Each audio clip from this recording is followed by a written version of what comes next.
तो गाइज मैं हूं आयुष और आप देख रहे हैं रेसल इंडिया। स्वागत है आपका आज की इस वीडियो में जहां पे हम बात करने वाले हैं आज मंडे नाइट रॉ के बारे में।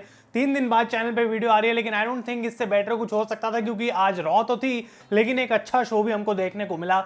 20 साल कंप्लीट हो चुके हैं रैंडी ऑर्टन के अंदर WWE। क्या कमाल की अचीवमेंट है। और कमाल की बात यह भी है कि हमने कुछ दिनों पहले रैंडी ऑर्टन के करियर को पूरा कवर करा था WWE इविल के एपिसोड में, कि कैसे उनकी जर्नी रही है इस खतरनाक कैरेक्टर के पीछे की। तो अगर आपने वो वीडियो ऑलरेडी चेकआउट नहीं करी है, उसका लिंक मैं आपको डिस्क्रिप्शन में दूंगा।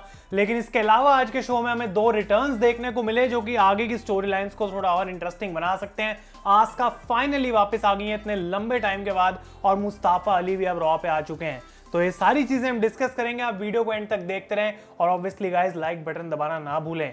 तो इस शो को स्टार्ट करते हैं, और कोई नहीं रिडल, क्योंकि वो अपने tag team partner Randy Orton के लिए एक सेलिब्रेशन थ्रो करना चाहते थे। तो वो रिंग में आते हैं। सबसे पहले हमको एक पैकेज दिखाया जाता है, जो कि काफी कमाल का पैकेज था, जिसने रिकैप करा रैंडी ऑर्टन के इस 20 सालों को WWE में। उसके बाद वो बाहर बुलाते हैं रैंडी ऑर्टन को, उनको कमाल की पॉप मिली और ऑर्टन रिंग में आके जो है बेसिकली ये बात बोलते हैं कि मैं नॉक्सविल में ही बॉर्न था। विकिपीडिया में जो है वो सही लिखा है बिल्कुल, मैं इसी सिटी में बॉर्न हूं जहां पे आज मंडे नाइट रॉ हो रही है। और यहाँ पे वो कहते हैं कि भाई बेसिकली ये बात है कि मैं 20 साल ऑलरेडी इस कंपनी में रह चुका हूं, और एक बात मैं बता सकता हूं कि मैं कहीं भी जाने वाला हूं नहीं। वो बहुत सारे लोगों को थैंक यू बोलते हैं, जैसे कि John Cena, triple H, Shawn Michaels, Ric Flair और मिक फोली, जिनकी वजह से actually Randy Orton legend killer बन पाए। और वो कैसे हुआ एक बार फिर से आप हमारे इस WWE इविल के एपिसोड में देख सकते हैं। इसके बाद रैंडी ऑर्टन ये भी बात बोलते हैं कि भाई देखो, मैंने अपने करियर में बहुत कुछ करा है, लेकिन जो सबसे ज्यादा फन मेरे को मिल रहा है इस समय, जो एंजॉयमेंट मिल रही है, वो ये वाला रन है बिकॉज ऑफ रिडल, क्योंकि इसकी वजह से हमारी टीम जो है वो बहुत कमाल की है। मुझे बहुत मजा आ रहा है इस चीज के अंदर। तो गले मिलते हैं यहाँ पे रिडल को, और फिर रिडल कहते हैं कि रैंडी, मेरे पास तुम्हारे लिए जो है एक सरप्राइज है, and that surprise is from the past, जिससे तुम इजीली रिलेट कर पाओगे। And he is the American nightmare Cody Rhodes. Obviously हम जानते हैं Randy Orton and Cody Rhodes की लेगेसी टीम थी, जिसको ऑर्टन लीड कर रहे थे। उसके अंदर टेड डिबियासी भी थे। तो मेमोरीज यहाँ पे हिट कर रही थी। ऑर्टन कोडी दोनों के चेहरे पे स्माइल थी।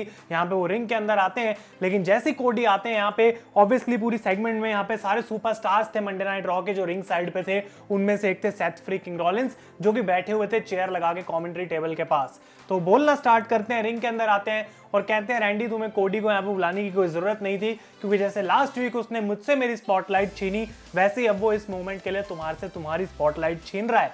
तो रॉलिंस यहाँ पे तारीफ तो करते हैं रैंडी ऑर्टन की, लेकिन कहते हैं भाई ये जो सारी चीजें थी ये 20 साल अब पास्ट हो चुके हैं। ना ही तुम इस कंपनी का प्रेजेंट हो, ना ही तुम फ्यूचर बनने वाले हो, क्योंकि फ्यूचर सिर्फ एक हो सकता है, and that is the visionary Seth freaking Rollins. तो यहाँ पे जैसे ही वो बोलते हैं, इज़ीकियल रिंग साइड पे खड़े हुए थे, वो आ जाते हैं और कहते हैं भाई यहाँ पे सारे बड़े बड़े स्टार्स रिंग में हैं, तो मुझे ऐसा लग रहा है कि मेरे पास एक अच्छा अपॉर्चुनिटी है यहाँ पे to introduce myself. I am Ezekiel, Elias younger brother. और केविन ओवेंस आते हैं फिर यहाँ पे रिंग साइड से निकल के कि भाई मैं इस बात को मान नहीं सकता हूँ, वो इज़ीकियल के पीछे भड़क रहे हैं। और फाइनली यहाँ पे ऊसोस की एंट्री देखने को मिलती है, जो कि प्रोमो कट करते हैं एक बार फिर से अपना ऑन आरके ब्रो।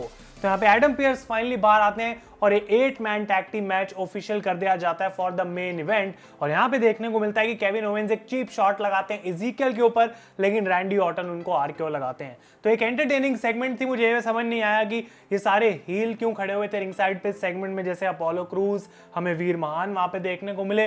मतलब ऐसे ऐसे लोग जो कि काइंड ऑफ वहां पे होने नहीं चाहिए थे। ऑस्टिन थ्योरी, शायद वो भी यहाँ पे रैंडी ऑर्टन को अप्रिशिएट करते हैं 20 सालों के लिए। दैट इज वाई वो चीज हमें देखने को मिली। इसके बाद हम बात करते हैं गाइस, तो रॉ वुमेन्स चैंपियनशिप का मैच देखने को मिला, Bianca Belair against Sonia devil, जो कि बियांका के होम टाउन नॉक्सविल के अंदर हो रहा था। तो यहाँ पे ये चीज काफी बढ़िया थी। और मैच से पहले हमें केन, जो कि नॉक्सविल सिटी के मेयर हैं, वो बैक स्टेज देखने को मिले, बातें कर रहे थे वहां पे बियांका से।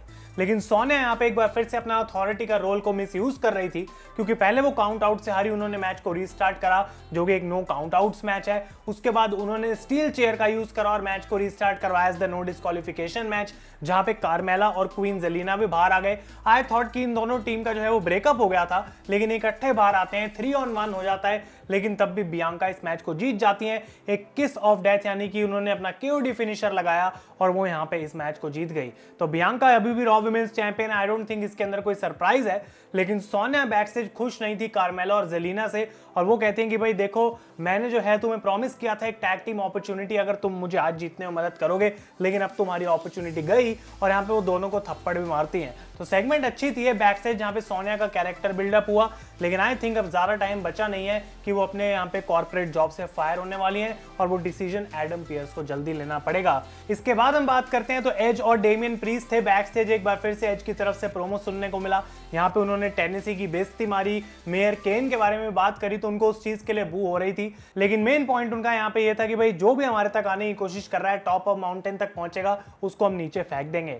और वो कहते हैं यहाँ पे कि आज फिन बैलर का मैच होगा डेमियन प्रीस्ट के साथ, जहां पे Damien priest finally Finn Balor को भी खत्म कर देगा। और वो कहते हैं कि यहाँ पे लोग आजकल मुझे बोलने लग गए हैं कि तुम कैसे अंडरटेकर की तरह बातें कर रहे हो, तो अंडरटेकर के अगेंस्ट भी उन्होंने शॉट लिया कि इन सब लोगों से मैं बेटर हूं।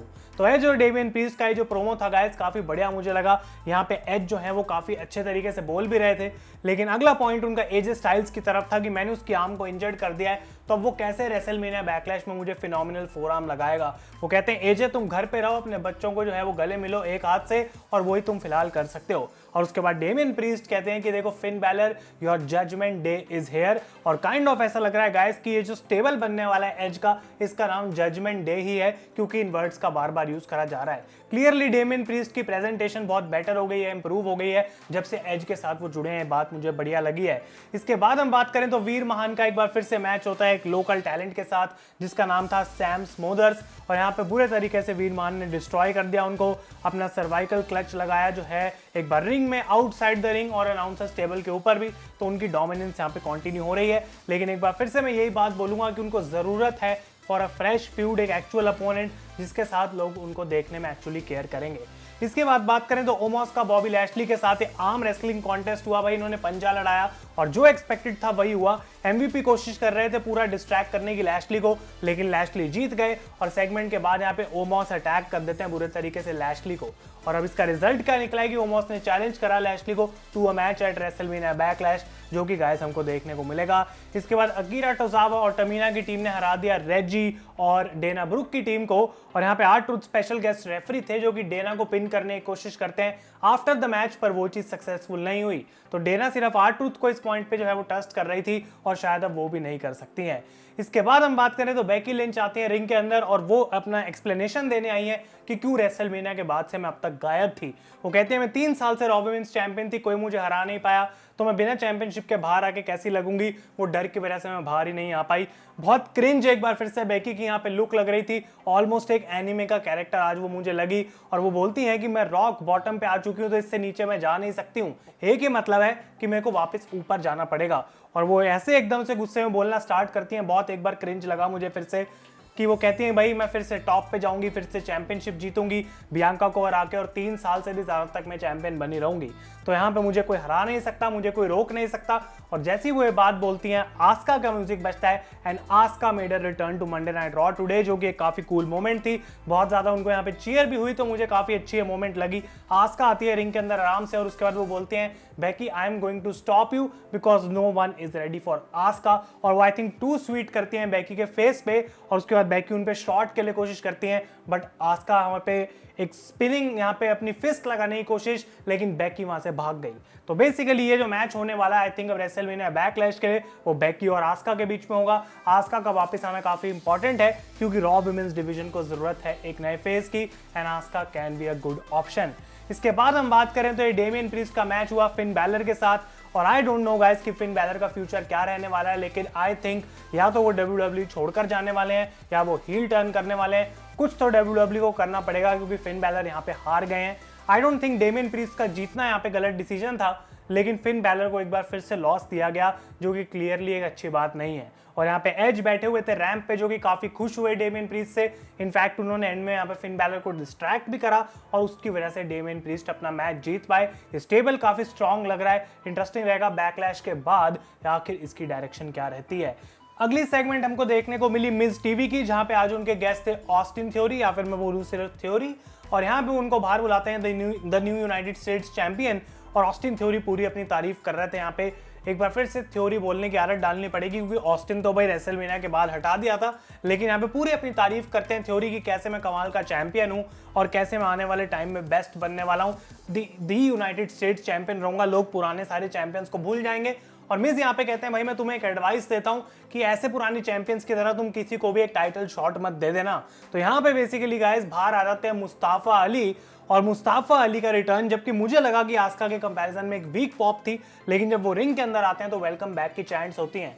तो मुस्ताफा अली को गाइस यहाँ पे मौका ही नहीं मिला बोलने का, क्योंकि मिस पहले कहते हैं कि क्या तुम अभी भी इस कंपनी के लिए काम कर रहे हो, और ऑस्टिन थ्योरी उनको कहते हैं तुम तो वही था भाई जो कि अपनी बॉल लेके वापस चला गया था घर। तो यहाँ पे मुस्ताफा अली कहते हैं मिस तुम बाहर कर क्या रहे हो और तुम जोक्स क्यों क्रैक कर रहे हो, अगर मुझे हंसना ही होता तो मैं तुम्हें लड़ते हुए देख सकता था। और वो कहते हैं मैं बाहर इसलिए आया हूँ क्योंकि सुनने में आया था कि ऑस्टिन थ्योरी यहाँ पे आके एक ओपन चैलेंज करेगा, तो क्यों ना यहाँ पे मैं आके एक्सेप्ट करूँ।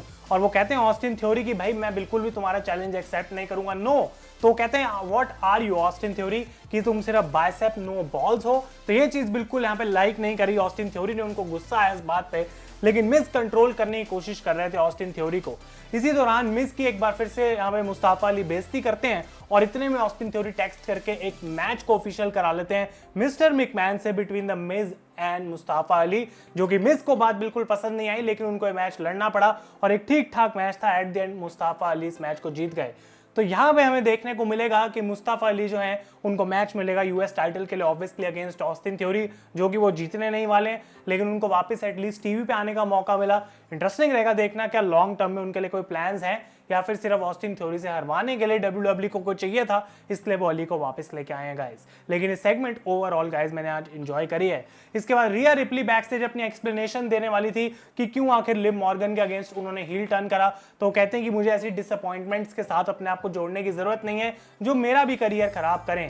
और उतने में लिव मॉर्गन वहां पे आके उनको अटैक करते हैं और एक ब्रॉल हो जाती है बैक स्टेज। तो आई थिंक सिचुएशन ऐसी है कि इनका मैच होगा रेसलमेनिया बैकलैश में, जहां पे काइंड ऑफ हो सकता है उसके बाद रिया रिप्ली ज्वाइन कर सकती हैं गाइस यहाँ पे एक्चुअली एज की फैक्शन को। और एक चीज और हमें देखने को मिली थी, जब मुस्ताफा अली अपने एग्जिट कर रहे थे तो वहां टोमासो चांपा आके उनको अटैक करते हैं आउट ऑफ नोवेयर। उसके पीछे क्या रीजन था पता नहीं लगा, लेकिन अब उनके नाम से टोमासो हटा के सिर्फ उनको चांपा बुलाया जा रहा है। आई डोंट नो उसका रीजन क्या है, ऑब्वियसली विंस मैकमैन, क्योंकि वो कह रहे हैं भाई आधा आधा नाम करेंगे अब सबका। ऑस्टिन थ्योरी को थ्योरी बनाया तो टोमासो चांपा भाई चांपा क्यों नहीं बन सकता, ये रीजन तुम मुझे बताओ। और विंस की उस मीटिंग में किसी ने उनको कोई जवाब नहीं दिया। लेकिन फाइनली गाइस इस शो के मेन इवेंट में हमें देखने को मिला है 8 मैन टैग टीम मैच, जहां पे आरके ब्रो, इज़ीकियल और साथ में कोडी रोड्स की टीम ने हरा दिया Seth freaking Rollins, Kevin Owens and Usos की टीम को। एंडिंग इसकी कमाल थी क्योंकि रैंडी ऑर्टन 4 आरकेओ लगाते हैं, जिनमें से लास्ट ऊसोस के ऊपर ही थी। तो आरके ब्रो ने पिन भी करा ऊसोस को, और कहीं ना कहीं ये बात मुझे बताती है कि ऊसोस टाइटल जीतने वाले हैं and they will become the unified tag team champions eight WrestleMania backlash. लेकिन एक एंटरटेनिंग मैच के बाद आज बेबी फेसेस को विक्ट्री मिली, और वो गाइस हमें एंडिंग देखने को मिली। तो 2 अच्छे रिटर्न्स, एक अच्छा मेन इवेंट, एक अच्छी opening segment. Overall Monday Night raw ने एक बार फिर से डिसेंट परफॉर्म करा, और हम भी इसी के साथ वापस ट्रैक पे आ गए हैं चैनल पे विद द वीडियोस। तो अगर आपको ये वीडियो पसंद आएगा गाइस, इसे लाइक करें, अपने सारे ओपिनियंस जो हैं शो के बारे में मुझे कमेंट्स में बताना ना भूलें। तब तक के लिए thank you so much for watching. मैं हूं आयुष और आप देख रहे हैं रेसल इंडिया।